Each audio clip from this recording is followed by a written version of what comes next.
په دې کې لږه خبره کړې که نه خو دا یوه قصې کې غالبا چې راغیستې د پلانټس دلته وایي که نه غلطي شوې ده ایز وی هیو لرنڈ جیسا کہ ہم سمجھ چکے ہیں جیسا کہ ہم سیکھ چکے ہیں ابو اوپر کے سبق میں اینیملس کین ناٹ پریپیر دیئر اون فوڈ यहाँ د دې چې پورې خو خبره ټیک ده چې اینیملز کین ناٹ پریپیر دیر اون فوډ هغوی خپل خوراک په خپله نشي تیارولی د بوټو په شان د فوټوسینتیسس په عمل باندې خو دلته اور موو فرام ون پلیس ټو انادر خو په دې چې کې دا خبره غلطه ده ځکه چې اینیملز موو کولی شي د ون پلیس نه ټو انادر ته نو مطلب دا دی دا موو کولی شي اینیمل چې دی نو مطلب دا دی کله تاسو غوا په کوټه کې تړئ او کله په منډو کې تړئ په اخور کې تړئ نو موو کولی شي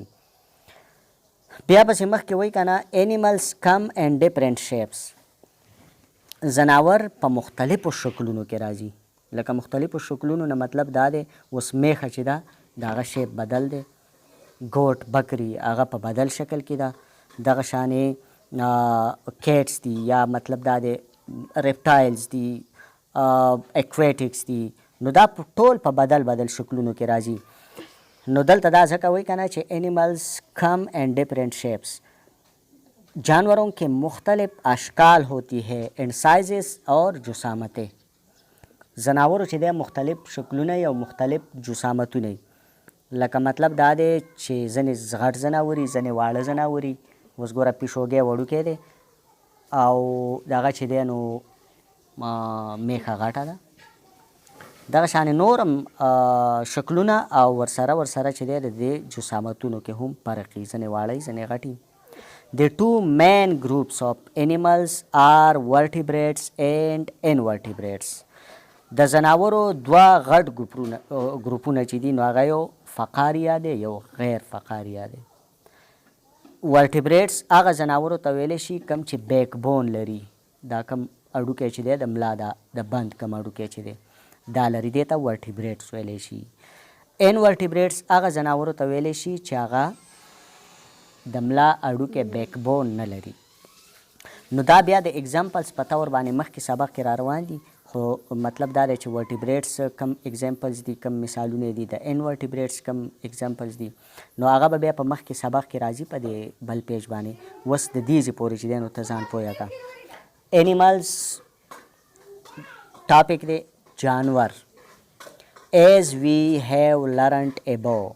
جیسا کہ ہم اوپر جان چکے ہیں اینیملز کین ناٹ پریپیر دیئر اون فوڈ کہ جانور اپنی خوراک خود تیار نہیں کر سکتے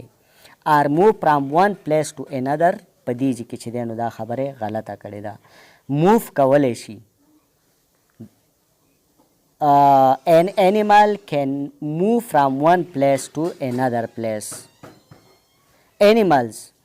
come in different shapes and sizes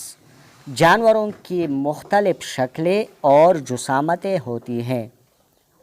The two main groups of animals are vertebrates and invertebrates. जानवरों के दो बड़े ग्रुप हैं फकारिया और गैर फकारिया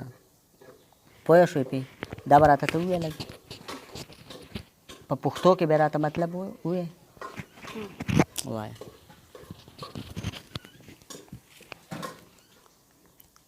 Animals cannot prepare their own food. زناور خپل خوراک په خپل نشي تیارولی or move from one place to another